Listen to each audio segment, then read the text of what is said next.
할렐루야, 반갑습니다. 예, 제가 한 2년 전에 왔다 갔던 것 같아요. 그때 여러분과 말씀을 나눴고 오후에는 청년들과 같이 말씀을 좀 나눴습니다. 그때도 제가 아마 창세기 말씀을 좀 여러분과 나눈 것 같아요. 제가 창세기 말씀을 너무 좋아하기도 하고, 여러분 이제 신앙생활을 뭐 굉장히 오래 하신 우리 형제 자매님들도 계시고 신앙생활을 좀 짧게 하신 분들도 계시는데, 우리 믿는 사람은 일단 교회 오면 창세기는 많이 읽게 되죠, 그죠? 예, 1월 1일이면 작정하잖아요. 내가 오늘은 올해는 창세기부터 계시록까지 한번 통독하리라. 그래서 창세기 1장, 2장, 3장은 잘 넘어가죠, 그죠? 예, 창세기 출애굽기까지 잘 넘어가요. 창세기 출애굽기 그다음에 뭐예요? 매우기는 조금 삐끄덕삐끄덕해요, 그죠? 그래도 열심히 꾸역꾸역 넘어가는데 창세기 그다음에 레위기 다음에 뭐가 오죠? 민수기가 오면 이제 점점 힘이 들기 시작해요, 그죠? 그러다가 힘들어, 내일 읽을까 덮어두고 그러다가 한 해가 지나가요. 그리고 다음 해가 오면 올해는 또 읽어야지 하고 창세기부터 읽으시죠. 저도 마찬가지고 저희 가정도 많이 그렇게 했어요. 그래서 창세기는 우리에게 굉장히 익숙한 그런 내용들입니다. 근데 여러분과 오늘은 성경의 전체적인 흐름을 한번 보고, 우리가 성경을 말씀을 어떻게 볼 때 하나님의 말씀을 더 잘 우리 마음으로, 우리 삶으로, 우리 몸으로 받아낼 수 있는지 한번 여러분과 나눠보기를 원합니다. 자, 제목은 그날 바람이 불 때예요. 예, 딱 이렇게 보니까 성경 구절 같지 않죠? 무슨 유행가 가사인 줄 아셨죠? 어머, 선교사가 와가지고 뭐 유행가 가사 같은 그날 바람이 불 때 뭐 이런 거 하는데, 근데 성경 말씀에 정확하게 나오는 그날 바람이 불 때예요. 자, 성경은 여러분 다 아시겠지만 392766이에요. 다 아시죠? 이거는. 네, 이거 모르시진 않죠. 근데 한번 제가 짚고 넘어가는 거예요. 예, 여러분께 지나가시다가 어떤 교회가 잠겨 있거든. 비밀번호가 잠겨 있어서 들어가고 싶은데 비밀번호면 이거 392766 한번 누르시면 열리는 교회가 많습니다. 한번 해보세요. 예, 구약은 39권으로 돼 있고 신약은 27권으로 돼 있어서 66권입니다. 그래서 구구단을 외자, 구구단을 외자 그러면 39 66 그렇게 해서 성경은 66권으로 되어 있습니다. 그래서 우리가 잘 아는 성경은 구약과 신약으로 나누어져 있어요. 구약은 창조하신 그 이야기부터 예수님이 오시기 전 한 400년 전까지의 이야기를 담고 있고요. 중간에 한 400~500년 암흑시대, 하나님 말씀하지 않았던, 계시하지 않으셨던 시대가 있고, 그 다음에 우리가 아는 마태복음, 누가복음 쭉 나아가는 신약이 나옵니다. 그걸 두 파트로 나눠져 있어요. 그래서 신약은 오신 예수님, 그다음에 승천하시고 나서 초대교회에 우리가 다 아는 베드로, 바울 그분들의 사역의 역사들이 기록되어 있습니다. 그리고 마지막에 계시록에는 다시 오실 그리스도를 갈망하는 환상을 본 사도 요한이 환상을 본 내용이 담겨 있습니다. 그런데 66권 전 곳에, 전 66권의 그 전에 창세기 1장 2장은 사실 죄가 있지 않았어요. 죄가 아직 들어오기 전이에요. 그리고 계시록 맨 마지막 2장 정도는 거기에도 죄가 있지 않은 그런 아름다운 모습들이 있는 것이 성경 66권의 처음과 끝입니다. 그리고 우리가 항상 살아가는 이 시간, 그 중간을 우리가 지금 살아가고 있는 거예요. 그래서 그 중간을 살아가면서 이 말씀을 우리가 어떻게 받아들일 때 더 하나님의 마음과 하나님의 품으로 파고들 수 있는 그런 우리 믿는 자들이 될까를 여러분과 나누기를 원합니다. 자, 창세기 1장은 죄가 없었어요. 그래서 하나님의 새 창조의 역사가 시작됐고, 6일 동안 다 아시죠? 빛이 있으라 해서 빛이 있었고, 이 모든 것을 말씀으로 창조하시고 사람은 손으로 창조를 하십니다. 그리고 7일 날에는 쉬셨어요. 그리고 하나님이 인간을 창조하신 1장에는 창조했더라 이렇게만 나와 있지, 구체적으로 어떻게 창조한 게 나와 있지 않아요. 그 다음에 2장으로 넘어갔을 때는 인간과 에덴 동산의 이야기가 나옵니다. 에덴 동산에서 하나님께서 어떻게 아담을 흙을 빚어서 창조하시고 생기를 넣으시고, 그 다음에 에덴 동산을 보면서 그 모든 이름이 없는 동물들을 이름을 지어라 이렇게 말씀도 하신 장면이 나옵니다. 그리고 이 아담을 볼 때 홀로 독초하는 것이 보기 좋지 않으니 내가 이 아담을 위하여 이 남자를 위하여 여자를 지으리라 하셔서 창세기 2장에는 결혼의 시작, 결혼의 기원이 기록되어 있습니다. 근데 아까 말씀드린 것처럼 창세기 3장과 계시록 20장의 이야기는 어떠한 이야기냐면은 우리가 다 아는 거죠. 요한복음 3장 16절 다 같이 한번 읽어볼까요? 시작. 세상을 이처럼 사랑하사 독생자를 주셨으니 이는 그를 믿는 자마다 멸망하지 않고 영생을 얻게 하려 하심이라. 자, 이거 우리 유년주일학교 때 다 이거 찬양 한번 불러보셨죠? 예, 다 아시죠? 우리 한번 불러볼까요? 불러볼까요? 우리 율동도 할 수 있죠. 근데 율동은 안 하고요. 한번 불러볼게요. 시작. 하나님이 세상을 이처럼 사랑하사 독생자를 주셨으니 누구든지 예수 믿으면 멸망하지 않고 영생을 얻으리다. 요한복음 3장 16절. 아멘. 자, 창세기 3장부터 계시록 20장의 내용들은 하나님께서 세상을 얼마나 사랑하셔서 이 인간들을 구원하시는 그 이야기들이 그 안에 들어 있습니다. 그런데 오늘은 제가 여러분과 나누고 싶은 그 말씀은 창세기 3장의 말씀이에요. 자, 그러면 창세기 1장, 2장에는 죄가 없었죠. 그러면 죄가 우리의 인간 세계로 들어오는 것이 창세기 3장의 말씀입니다. 자, 한번 볼까요? 자, 참 계시록 21장 22절에는 아까 말씀드린 대로 새 하늘과 새 땅의 이야기가 나옵니다. 새 예루살렘이 나옵니다. 사망과 애통이 사라집니다. 생명수 강과 생명나무가 등장을 합니다. 22장에는 하나님과 우리가 대면을 해서 영원히 예배하고 함께 한다고 약속하시는 그런 환상을 보게 됩니다. 이 자리에 여러분과 우리 모두 이 자리에 함께 모든 족속 방언들이 함께 모여서 예수님을 얼굴과 얼굴로 대하고 예배한 날이 옵니다. 아멘? 아멘. 자, 그렇지만 우리는 지금 이 안에 살고 있어요. 그죠? 예, 그래서 창세기 3장에 어떻게 죄가 이 세상에 들어왔는지, 그래서 우리는 지금 계시록 20장의 그 내용들 안에서 어떻게 살아가고 있는지 한번 여러분과 나누기를 원해요. 자, 창세기 3장은 아주 간단하게 이렇게 정리를 한번 해봤습니다. 창세기 3장은 타락과 그 결과예요. 죄가 시작됐죠. 1장에서부터 13절에 뱀이 하와를 유혹하고 선악과를 먹게 되죠. 아담도 함께 먹어요. 그리고 죄가 세상에 들어오게 됩니다. 그리고 하나님의 심판과 약속이 14절부터 20절에 있습니다. 하나님은 뱀, 여자, 남자 각각에게 다른 모습의 여기서 이야기한 형벌을 내리십니다. 그리고 그렇지만 여자의 후손이 뱀의 머리를 상하게 할 것이라는 구속의 약속도 아주 아름답게 여기게 주십니다. 그리고 나서 마지막 21절부터 24절은 에덴 동산에서 쫓겨나가는 아담과 하와의 모습이고, 그 다음에 에덴 동산을 보호하기 위해서 하나님께서 그 우리가 아는 불기둥으로 막으시는 그런 장면이 나옵니다. 그래서 창세기 3장은 이렇게 정리를 하실 수 있겠습니다. 오늘은 창세기 3장을 여러분과 좀 더 깊이 나누기를 원합니다. 자, 저는 태어나 보니 굉장히 화목한 기독교 집안에 태어났더라고요. 예. 저의 공로가 있을까요, 없을까요? 있을까? 없죠. 제가 선택했을까요, 아닐까요? 아니죠. 그저 하나님의 은혜로 태어나 보니 아주 평안하고 행복하고 부모님이 예수 잘 믿는 그런 가정에 태어났더라고요. 그래서 태어나기 전부터 교회를 다녔고 당연히 유년주일학교에서 차근차근 컸습니다. 저희는 그리고 2000이 아니요. 1982년도에 제가 14살 때 미국으로 이민을 갔습니다. 그러면 이제 여러분의 머릿속에서 1982년도 14살이면 지금 몇 살일까 계산하시는 분들 있으시죠?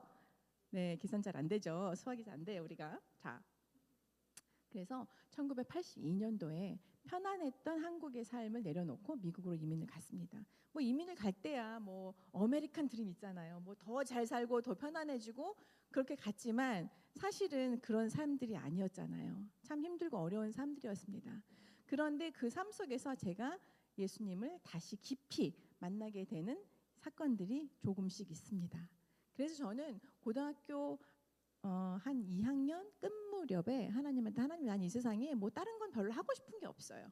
예, 하고 싶은 게 없어요. 그래서 나는 하나님이 기뻐하시는 그냥 전임으로 하나님 일을 하고 싶어요. 아무것도 모르고 그때 그렇게 얘기를 했어요. 그리고 그때는 제가 굉장히 이렇게 보수적인 장로교 집안에 자랐거든요. 그러니까 그 교회에서는 여자 목사 이런 걸 본 적이 없는 거예요. 그리고 여자 선교사도 그때는 없을 때예요. 다 선교사님이 오시면 사모님은 이렇게 따라오는. 그래서 제 마음속에 여자 크리스찬들은 사모가 최고구나. 최고로 하나님이 기뻐하시는 모습은 사모구나. 그래서 제가 그때 나는 그럼 하나님 사모가 될래요. 이래가지고 뭣도 모르고 그래가지고 대학을 기독교 학과를 들어갔습니다. 기독교 대학을 들어가서 그때부터 전공을 기독교 교육학을 전공을 했어요. 그리고 결혼을 했고 저희 남편 목사님 여기 와서 있는데 결혼을 했고 그다음에 다시 또 신학을 공부했고 그다음에 아이를 낳고 또 공부를 하고 그다음에 저희는 2004년도에 미국에서 중국으로 신학교 사역과 거기에 선교 사역을 위해서 들어갔습니다. 그때는 아이를 넷을 데리고 들어갔어요. 2004년도에 큰애가 5학년, 둘째가 4학년, 그다음에 셋째가 5살, 넷째가 3살.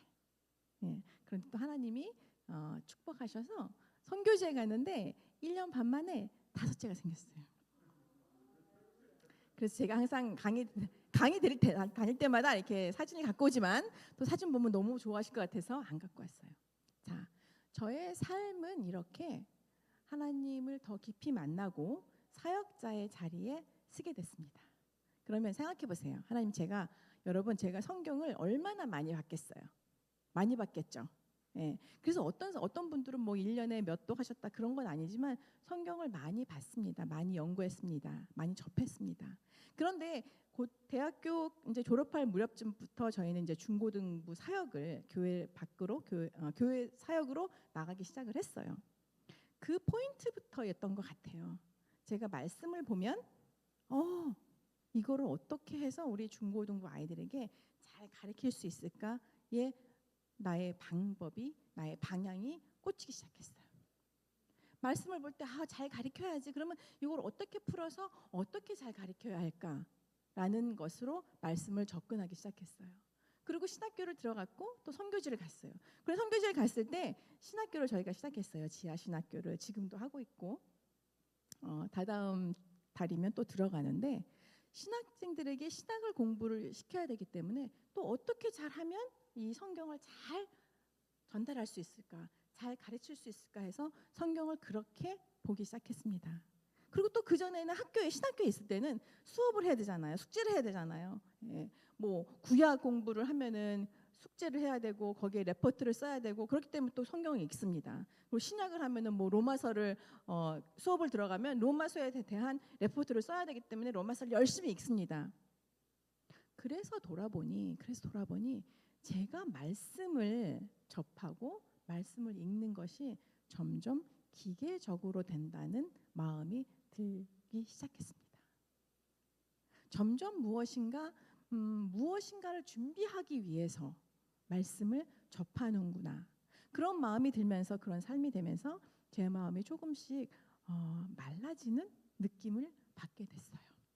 하나님의 말씀을 이렇게 내가 열심히 연구하고 또 가르치고 또 가르친 것에 열매가 있고 하는데 나는 좀 무엇인가 하나님의 말씀을 읽을 때 너무 아까 말씀드린 기계적이고 너무 방법적이고 그래서 하나님 이게 무엇일까요? 제가 어떠한 포인트에서 제가 무엇인가를 놓쳐서 제가 이렇게 가고 있을까요? 라는 고민을 한 선교지에 들어가고 한 5, 6년 지나서부터 그 고민을 하기 시작했습니다. 사실 또 그 고민을 할 때는 아이들이 점점 크기 때문에 또 그 포인트에서는 어머 우리 아이들에게 성경을 어떻게 잘 가르쳐야지, 우리 아이들이 어떻게 하면 성경을 잘 읽게 해야지, 또 거기에 포커스가 맞추기 시작했어요. 그래서 제 마음속에 여러 가지 생각과 요동이 치기 시작했어요. 그런 상황에서 어떤 분들이 성경이 너무 달아요. 같이 교제하는 선교사님들이 성경이 너무 달아요. 뭐 주의 말씀의 맛이 어찌 그리 단지요. 막 내 입에 꿀보다 더 다니다 이렇게 고백하시는데 저는 성경 말씀이 굉장히 지식적이고 조금은 기계적이고 저도 중고등학교 때 굉장히 순수하고 이런저런 것들을 마음에 품지 않고 말씀을 읽을 때 이래 맞아 그런 때가 있었더라고요. 그런데 그것이 20년 30년이 지나면서 조금은 건조한 마음들이 들어서 하나님 이거 뭐죠? 하는 그때 어느 날 TV 프로그램을 봤어요. 무엇이냐면은 영화 평론하는 어떤 그런 프로그램이에요. 근데 그 영화 평론을 하는 사람들이 이 영화는 무슨 소설을 각색을 해서 영화를 만들었습니다. 그런데 그 원작자의 의도와 방향에서 벗어나지 않으려고 굉장히 노력을 했습니다. 원작자가 전하려고 하는 메시지를 저희는 굉장히 노력을 해서 잘 만들었습니다. 이렇게 말씀을 하는 거예요. 근데 그때 제가 제 마음속에 무엇인가 울리는 게 있었어요. 그래 원작자. 자, 그러면 성경, 우리가 성경을 무엇이라고 얘기해요? 하나님의 말씀이라고 이야기하죠. 그죠? 너무나 간단한 하나님의 말씀. 그리고 하나님의 말씀은 하나님의 감동으로 되어 있다고 말씀해요. 그죠? 그러면 성경은 누가 쓴 거예요? 하나님. 제가 그걸 몰랐을까요? 알았죠. 그죠? 알았는데 그 원작자의 깊은 의도와 원작자의 계획과 그런 마음에 내 마음을 쏟기보다는 내가 이것을 어떻게 하면 잘 가르치고 내가 이것을 어떻게 하면 잘 적용하고 잘 정리하고 잘 숙제를 내고 하는 것으로 점점 가고 있더라고요. 근데 그 프로그램을 보면서 아니다. 원작자의 의도와 원작자의 계획을 저희가 흐트러지지 않기 위해서 굉장히 노력했습니다. 각색을 할 때도 원작자가 이 작품을 통해서 이 소설을 통해서 무엇을 말하고 싶어 하는지를 잘 생각해서 거기에 맞게 각색을 해서 영화를 만들었습니다 하는 말이 나는 알고 있죠. 여러분도 알고 계시죠. 성경은 하나님이 쓰시고 인간들의 저자를 통해서 하셨지만 하나님의 감동으로 쓰여졌다. 그러면 원작자는 누구일까요? 다시 한번 성경의 원작자는 누구일까요? 하나님이시다. 제가 몰랐을까요? 그렇게 체계적으로 성경을 배웠는데 몰랐던 게 아니고 제가 마음에 살짝 방향이 틀어져 있었던 거죠. 하나님의 마음과 의도에 제 초점을 맞추기보다는 어떻게 하면 이거를 좀 잘 설명하고 잘 적용하고 잘 숙제를 내고 하는 것으로 조금씩 제가 흘러갔던 것 같아요. 그래서 그 포인트부터 아니야 말씀을 읽을 때 하나님의 마음과 하나님의 의도가 어디 있는지를 그리고 그 자리에서 벗어나지 않게 원작자의 의도에서 원작자가 하고자 하는 그 메시지에서 벗어나지 않게 잘 그 안에서 머물러야지 하는 마음으로 말씀을 다시 보기 시작했습니다. 어떻게? 하나님의 눈으로. 어떻게? 하나님의 자리에서. 굉장히 추상적이야. 그게 무슨 말이지? 하나님의 눈으로 하나님의 자리에서. 그런데 이 마음을 품고 말씀을 다시 보기 시작하면서 하나님의 지혜를 주시고 또 이런저런한 상황을 통해서 이렇게 말씀을 접할 때 당연히 말씀을 읽으면서 더 잘 가르치고 싶어요. 더 잘 이해하고 싶어요. 더 잘 적용하고 싶어요. 이 마음이 욕심이 틀리지 않아요. 맞습니다. 왜냐면 내가 잘 해서 내가 좀 뭔가 훌륭한 사람이 되고 싶어야 하는 것이 아니고 주의 백성들과 주의 교회와 주의 신학교 신학생들을 잘 길러보고 싶어야 하는 마음인데 그것이 나의 정말 주였다면 그것이 나의 가장 중요한 포인트였다면 하나님께서 그런데 내 마음과 나의 의도를 좀 더 초점을 맞추면 어떻겠니? 좀 더 의도적으로 나의 계획과 나의 의도에 나의 메시지에서 벗어나지 않으면 어떻겠니라는 마음을 주기 시작했어요. 그래서 오늘 이 시간에는 우리가 창세기 3장을 조금 아까 제가 간략하게 말씀을 드렸습니다. 죄가 어떻게 들어왔고 하나님 어떻게 형벌을 하셨고 그리고 에덴 동산에서 아담과 하와가 어떻게 쫓겨났고 그죠? 그건 다 아시는 부분이에요. 몰라서 제가 다시 여러분이 모르시겠지 하고 말씀드린 부분이 절대로 아닙니다. 그런데 그렇게 요약을 한 모습은 잘 가르쳐 드리려고 잘 지식을 전달하려고 한 요약의 모습입니다. 그런데 지금부터는 여러분과 저자의 의도를 좀 파헤치기를 원해요. 하나님의 의도와 계획과 마음은 어떠셨는지, 하나님의 메시지는 그 안에 어떤 것이 있는 것인지, 당연히 성경 안에서 말씀하지 않았던 것들을 우리가 너무 많이 상상하고 너무 많이 그려서 그것이 실제인 양 생각하면 절대로 안 되겠죠. 성경 말씀 안에 허락하신 계시하신 것 안에서 우리가 하나님을 알 수 있는데 그 하나님을 알 수 있는 방법 중에 하나님의 의도를 계속 고민하고 메시지를 계속 파는 그런 마음으로 그런 초점으로 오늘 여러분과 창세기 3장을 다시 한번 보기를 원합니다. 창세기 3장 몇 절은 저희가 1절부터 5절은 읽지 않을 거고요.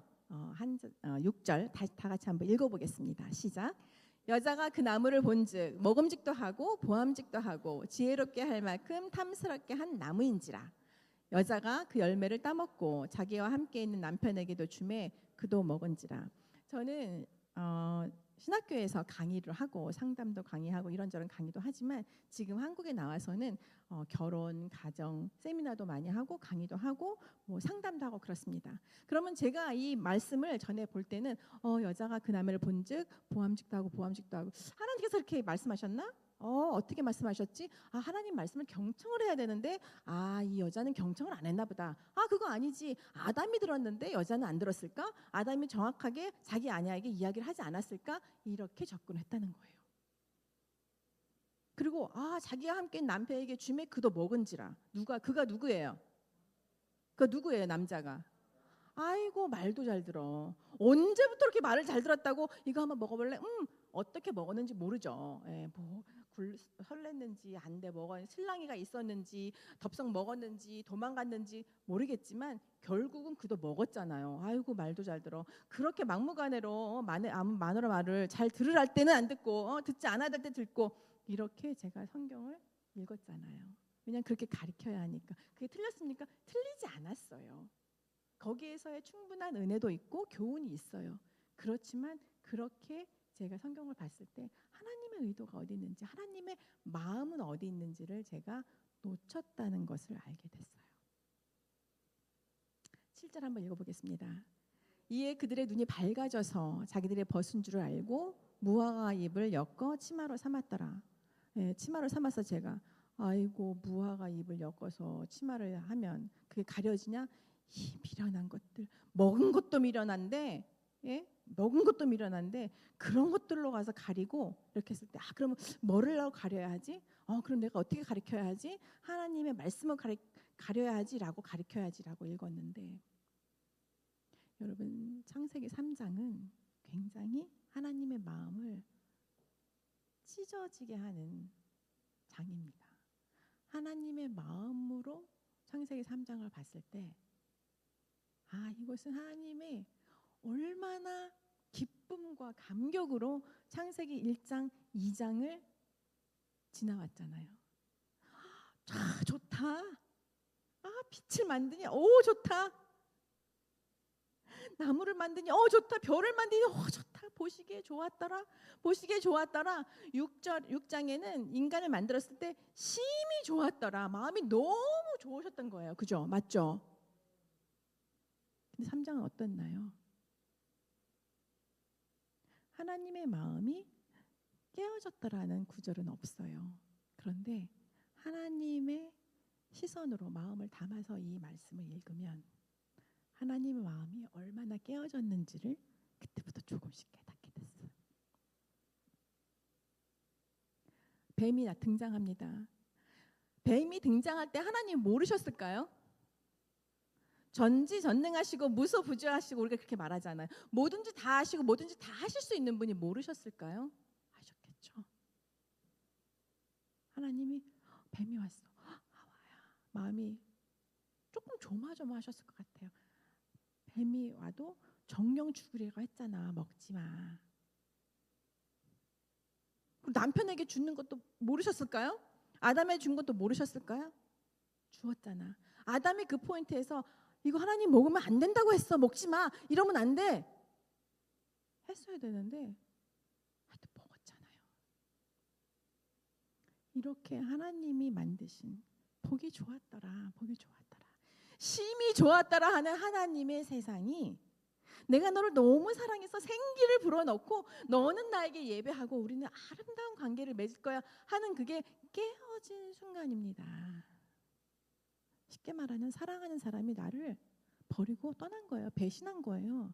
나를 사랑한다고 얘기하면서 했는데 아주 간단하게 말하면 바람이 난 거예요. 남겨진 배우자의 마음이 어떤지는 상상할 수 있잖아요. 창세기 3장의 하나님의 마음은 그런 마음이었다는 것을 조금씩 깨닫기 시작했습니다.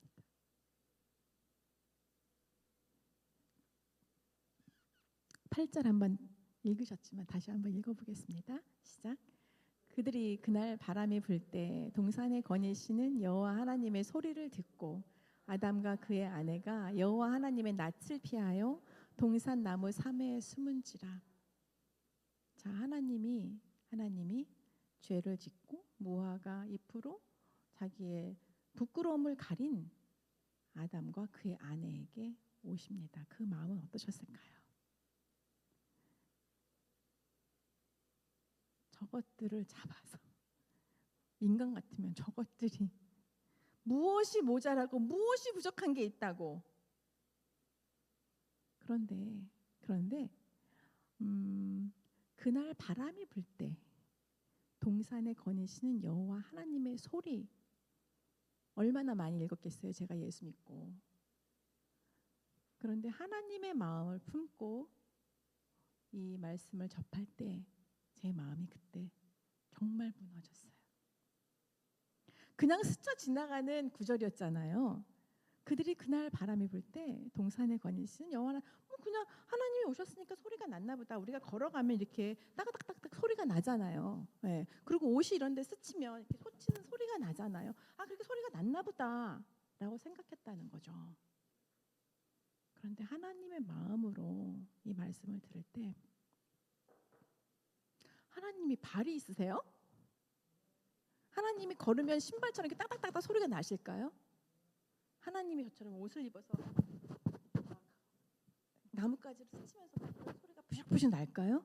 자연의 소리가 하나님이 영이신데 그럴까요? 아닐 것 같아요. 여기에서의 하나님의 소리는 하나님이 우리에게 들으라고 일부러 내셨구나. 우리는 조용할 때 소리 안 내려고 뒤꿈치들고 이렇게 가도 소리가 나잖아요. 하나님은 영이신데 소리가 안 내실 수 있어요. 하나님은 휙 임재하실 수 있어요. 그런데 하나님이 인간들 들으려고 소리를 내셨구나. 하나님이 그 소리를 내시는 마음이 어떠셨을까? 거기에서 제가 하나님의 마음을 조금 더 알게 됐어요. 하나님은 소리를 내시면서 이 소리를 듣고 얘들아 나와. 얘들아 괜찮아 나와. 내가 너희를 위해서 소리를 내는 거야. 나와. 괜찮아. 그런 마음에 너무 많이 있으셨을 것 같아요. 그렇지만 기회를 주신 거죠. 이야기하지 않으시고 나와. 그렇게 해서 하나님은 우리를 들으라고 우리 귀에 들리라고 우리 마음을 두드리라고 소리를 만드셨어요. 소리를 내셨다는 거예요. 그게 창세기 3장의 이야기예요. 깨어진 이 세상을 깨어진 인간들을 하나님께서 다시 품으시고 다시 세우시려고 먼저 하신 것들이 나와 당장 무릎 꿇고 회개해 하는 것이 아니고 소리도 나지 날 필요가 없으신 분이 소리를 내신 거예요. 나와. 작은 소리였어요. 근데 그 소리도 이들에게는 낯을 피하여 숨는 죄를 진 우리 인간들이 하나님의 미묘한 작은 소리도 두려울 수 있어서 숨었어요. 그렇기 때문에 하나님께서 우리를 사랑하셔서 큰 소리로 우레와 같이 폭포수와 같이 임하실 때가 있어요. 그죠?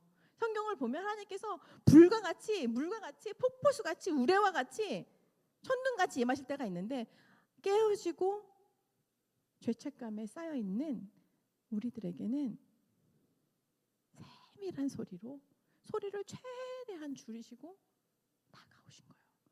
그런데 우리는 그 소리마저 두려워서 숨게 된다는 거예요. 첫 번째 하나님께서 초대를 하셨습니다. 나와 소리 없이. 근데 안 나왔죠. 그래서 그 다음에 어떻게 하셨을까요? 3장 9절 한번 읽어볼까요? 여호와 하나님이 아담을 부르시며 그에게 이르시되 내가 어디 있느냐. 하나님의 간접적인 소리가 그들의 마음에 들렸지만 다시 숨었어요. 근데 그때 하나님이 이 사람들이 어디 있는지 모르셨을까요? 아십니다. 아시는데 네가 어디 있느냐의 답변이 아니고 어디 있느냐 죄악 속에 있습니다. 하나님 용서해 주세요. 하는 기회를 다시 주시는 거죠. 일로 나와. 숨지 마. 괜찮아? 고백해. 죄를 고백하고 회개하면 구속이 되고 용서가 되는데 안 나오니까 어디 있니? 물으십니까? 3장 10절 다시 읽어볼까요? 누가 이르되요? 아담이 대답합니다. 내가 동산에서 하나님 소리를 듣고 내가 벗었으므로 두려워하여 숨었나이다. 우리 인간이 죄를 지으면 하나님의 미묘한 소리도 두려울 수밖에 없어요. 왜? 죄가 우리를 품고 있고 하나님은 죄 없으신 거룩하신 전지전능하신 하나님이기 때문에 우리는 그분에게 달려갈 수 없어요. 그렇기 때문에 하나님은 미세한 소리로 두렵지 않게 조심스럽게 소리를 내셔도 우리는 두려운 거예요. 그래서 숨었다고 이야기를 합니다. 이 포인트에서도 하나님 죄송해요. 잘못했어요. 용서해 주세요 하고 뛰쳐나와야 하는데 하나님의 품으로 파고들었어야 하는데 다시 숨으며 하나님 두려워서 숨었어요. 그 다음 한번 읽어볼까요? 이르시되 누가 너의 벗음을 내게 알렸느냐. 내가 내게 먹지 말라 명한 그 나무 열매를 내가 먹었느냐. 또 묻습니다. 여러분께 또 묻습니다. 하나님이 모르셨나? 하나님이 누가 이야기했고 먹지 말라고 한 걸 네가 먹었고 그런 걸 모르시나요? 또 묻습니다. 그죠? 왜? 알고 싶어서? 궁금해서? 모르셔서 또 기회를 주시는 거죠. 이야기해. 고백해. 회개해. 나와. 내가 먹었느냐? 하나님 잘못해서 제가 먹었어요. 용서해 주세요. 그리고 제가 아내에게 정확하게 말을 못해서 우리 같이 먹어서 용서해 주세요. 라는 기회를 하나님께서 주신 거죠. 그것이 하나님 마음이 아니셨을까요? 그런데 아담은 어떻게 대답합니까? 한번 읽어볼까요? 아담이 이르되 하나님이 주셔서 나와 함께 있게 하신 여자가 그가 그 나무 열매를 내게 줌으로 내가 먹었나이다. 하나님의 마음이 여기서 한 번 더 무너지셨을 것 같아. 좀 하나님께서 하나님 이 여자가 나 먹자고 했는데 거기까지도 근데 하나님이 나에게 주셔서 이 인간이 이제는 하나님의 말씀을 정확하게 대적하는 거에 모자라서 하나님께 이 원망을 돌립니다.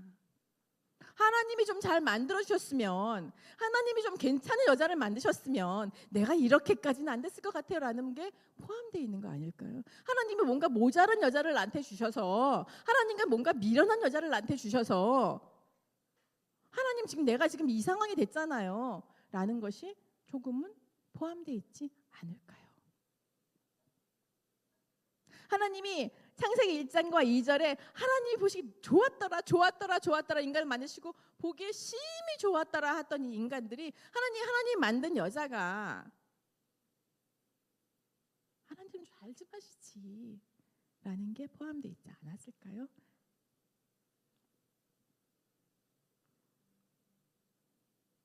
(13절) 읽어보겠습니다.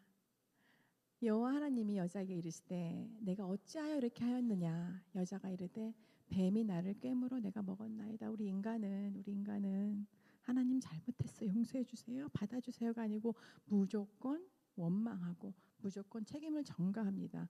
우리 2025년에도 그러죠. 우리 그죠? 2025년에도 그러죠. 오늘도 그러죠.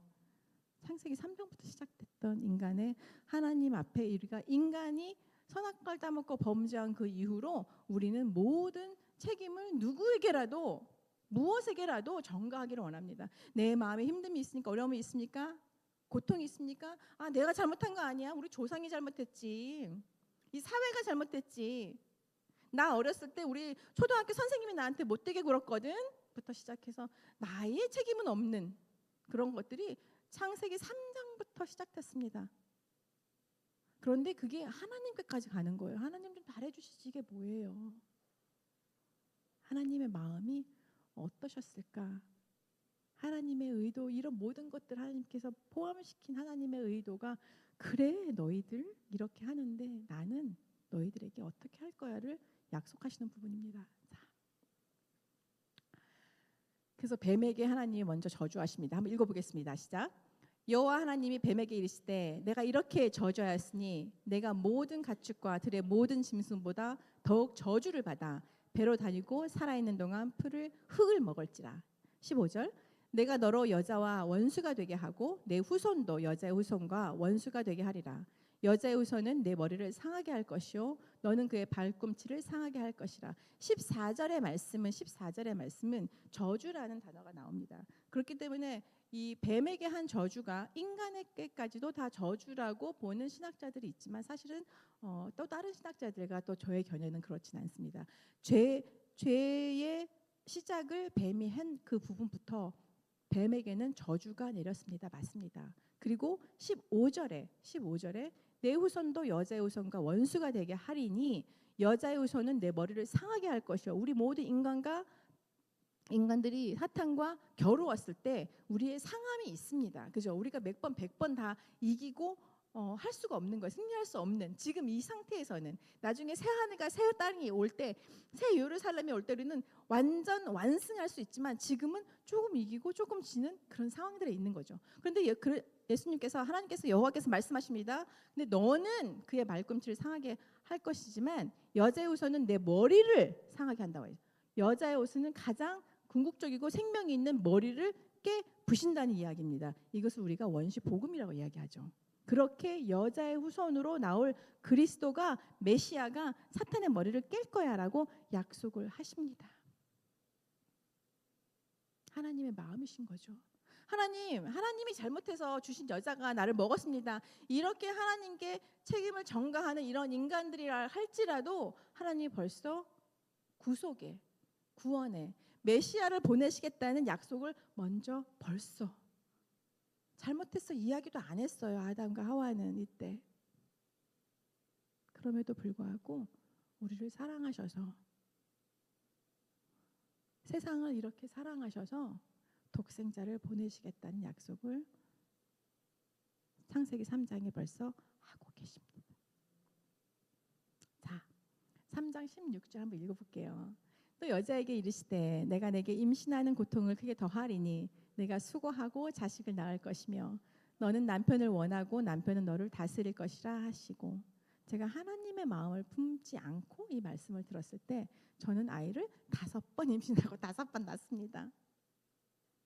와, 완전히 꽂히는 거예요. 고통을 크게 더하리니, 와, 내가 수고하고 자식을 낳을 것이며, 고통을 더하고 수고한다는 게 저에게 너무 크게 다가오는 거죠. 그거 봐라, 인간들이, 아담 하와, 너희들이 그렇게 밀어나게 해서 내가 지금 이 고통을 당하고 수고를 당하잖아 라고 읽었어요. 그리고 그러니까 이게 징벌인 것 같아, 여자에게 대한 저주인 것 같아 라고 생각했던 포인트가 저도 있었습니다. 그런데 다시 한번 읽어볼게요. 제가 여자에게 말씀하신 거, 내가 내게 임신하는 고통을 크게 더하리라. 내가 수고하고 자식을 낳을 것이며. 무엇일까요? 내가 내게 임신하는 고통을 크게 더하리니 내가 수고하고 자식을 낳을 것이며. 하나님의 포인트는 어디에 있어요? 어디에 있어요? 임신하고 낳는 데잖아요. 하나님이 선악과를 먹으면 정녕 죽으리라 얘기했잖아요. 그죠? 죽어야 마땅한 거잖아요. 그리고 거기에서 우리 인간이 정말 끊어져야 돼야 마땅한 거잖아요. 그런데 하나님은 너를 임신하게 할 거야. 아이를 낳을 거야. 그전에는 제 눈에 들어온 게 진짜 고통을 더하고 수고하고 낳는 것만 어려워요? 엄마들 말씀해보세요. 낳는 것만 어려워요? 예? 키우는 거 더 어려워요. 어르신들이 그래도 뱃속에 있을 때가 뱃속에 있을 때가 나오면 더 힘들어. 그런데 배가 제가 그 큰딸을 가졌을 때 배가 엄청 나왔잖아요. 그러면 권사님들이 그래도 뱃속에 있을 때가 나아요. 그러면 속으로 막 너무 잘 수도 없고 일어날 수도 없고 앉을 수도 없고 어떻게 할 수 없대. 권사님 그래도 나왔으면 좋겠어 이렇게 얘기했는데 나오니까 어때요? 뱃속에 있을 때가 나는 게 맞아. 왜? 우리는 고통을 크게 더하리니 내가 수고하고 자식을 낳을 것에 꽂혔습니다. 왜? 내 눈으로 말씀을 보는 거예요. 내 눈으로. 그런데 하나님의 약속은 뭐예요? 임신하고 낳으리라 였어요. 아멘? 아멘? 이게 하나님의 사랑이 아닙니까? 이게 징벌입니까? 이게 저주입니까? 하나님의 최고의 선물이죠.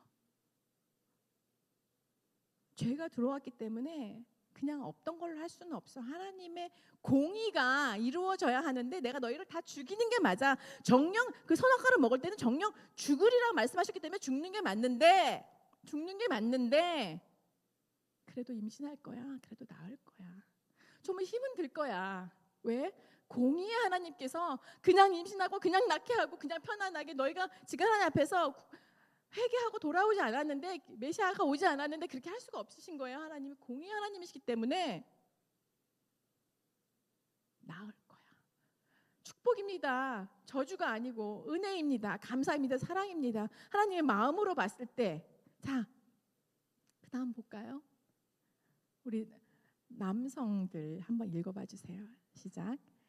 아담에게 이르시되 내가 내 아내의 말을 듣고 내가 내게 먹지 말라 한 나무 열매를 먹었은즉 땅은 너로 말미암아 저주를 받고 너는 평생이 수고하여야 그 소산을 먹으리라. 저주를 받아서 난 평생이 수고해야 해 라고 읽었어요. 우리는. 그죠? 땅이 내게 가시 덤불과 엉겅퀴를 낼 것이라. 내가 먹을 것은 밭의 채소인즉. 진짜 채소보다 가시 덤불과 엉겅퀴가 더 많아요. 잡초가 더 많아요. 하나님 라고 읽었잖아요. 내가 흙으로 돌아갈 것까지 얼굴에 땀을 흘려야 먹을 것을 먹으리니 내가 그것에서 취함을 얻었음이라. 너는 흙이니 흙으로 돌아갈 것이다 하시니라. 와, 땀을 평생 흘려야 먹고 산대잖아요. 형제들이 진짜 그 아담 진짜 뭐야, 바보야. 그런데 다시 돌아가면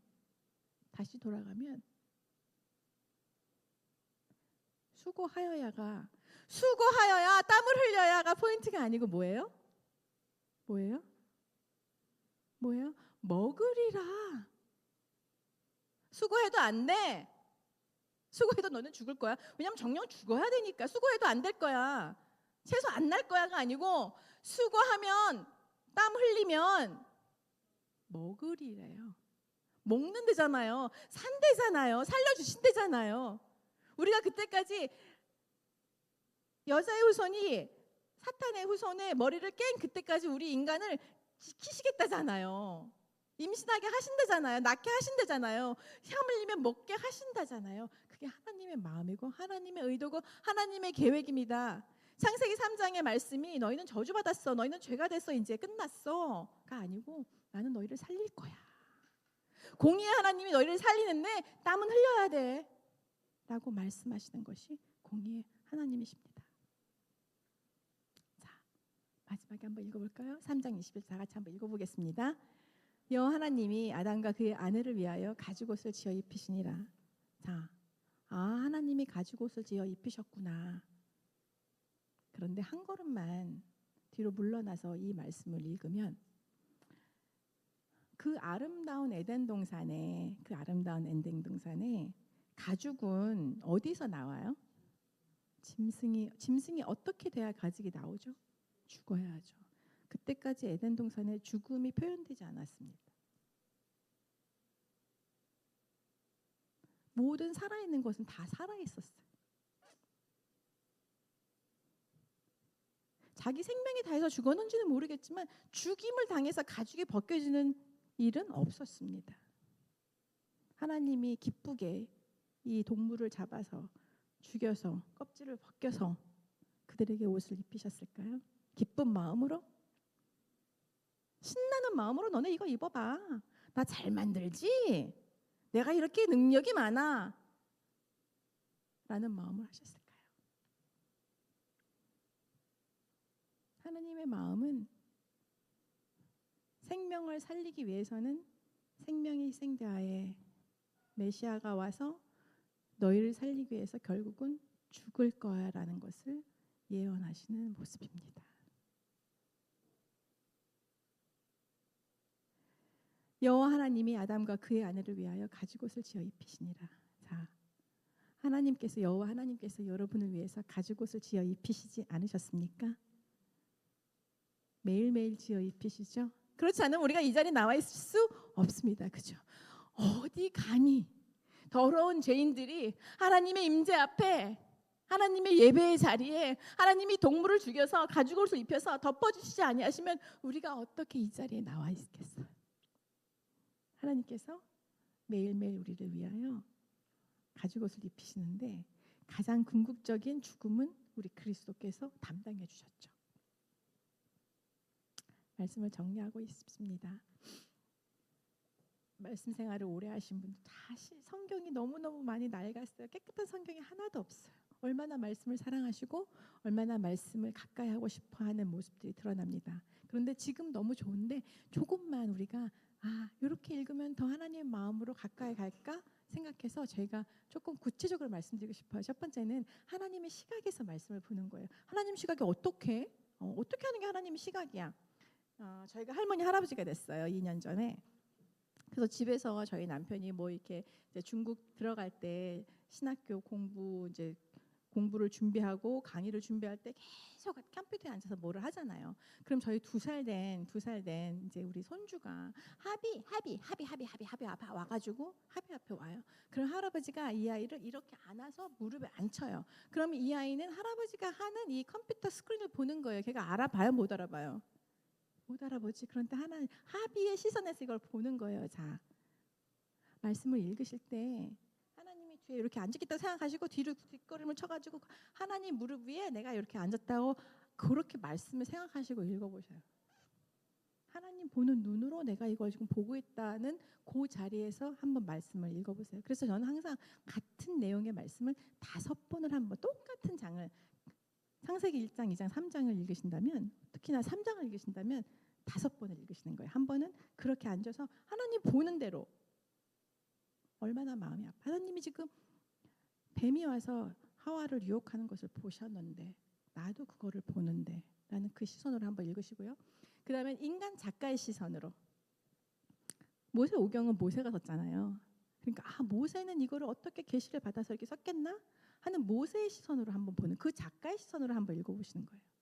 세 번째는 등장인물 중 하나의 시각으로 내가 하와야, 내가 아담이야 이 시선으로 한번 더 읽어보시고 그 다음에는 당시 제3자의 시각으로 에덴 동산에는 제3자가 없었잖아요. 그럼 내가 그냥 이렇게 원숭이야. 나는 원숭인데 이걸 지금 보고 있어. 시각으로 한번 말씀을 보세요. 그 다음에 2025년도에 나의 시각으로 이것을 읽어내는 겁니다.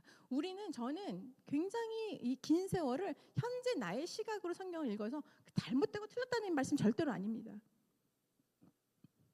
그래서 수고를 할 거야, 뭐 임신의 고통을 더할 거야. 그러면 그것만 꽂히는 거예요. 왜냐하면 나의 시각으로 보니까 나는 애를 5번이나 임신하고 5번이나 낳았는데 이거 고생하고 수고하고 거기에 꽂히니까 하나님의 마음이 너무 멀어져 버린 거예요. 낳게 하신다는 게 내 눈에 들어오지 않고 수고할 거야, 고통을 더할 거야. 그것만 제 눈에 들어오는 거예요. 현재 나의 시각에서 보는 것은 맨 마지막. 그래서 이거를 보고 하나님 마음을 더 이해하고 그럼 내 삶에 어떻게 해야 하나님 앞으로 나아갈 수 있을까를 생각하는 겁니다. 성경은 다른 종교의 경전들과 달리 하나님께서 직접 계시하시고 하나님께서 직접 쓰셨습니다. 그 외의 것들은 인간이 어떻게 하면 어떠한 신에게 어떠한 위에 있는 능력자에게 갈까를 연구해서 쓴 책들입니다. 인간이 쓴 책들이죠. 그러니까 인간의 원작자가 저자가 인간인 거예요. 불경도 그렇고 그 모든 것들이. 그렇지만 하나님의 말씀은 하나님이 시작하신 것이기 때문에 우리는 원작자의 그 의도와 그 이끄심을 벗어나지 않게 노력하며 읽어야 된다. 그럴 때 하나님의 마음으로 파고들 수 있다는 거죠. 그날 바람이 불 때 동산에 거니시는 여호와 하나님의 소리를 들을 수 있어요. 이 그날은 굉장히 비참한 날이에요. 그냥 어제 그제 오늘 그런 그날이 아니에요. 그잖아요. 그렇게 아름답고 심히 좋았더라 하는 하나님의 창조물이 깨어진 날 그날이에요. 다 같이 눈을 한번 감아 보시겠습니다. 하나님 그날에 바람이 불 때 하나님께서 우리에게 다가오셨습니다. 가장 섬세한 소리로 다가오셨는데 죄 지은 우리는 그것마저도 두려워서 더 깊이 숨습니다. 그런데 하나님 지금부터는 그날 바람이 불 때 거니시는 하나님의 소리에 민감하게 반응하고 바로 뛰쳐나와서 하나님 여기 있어요. 하나님 품으로 파고드는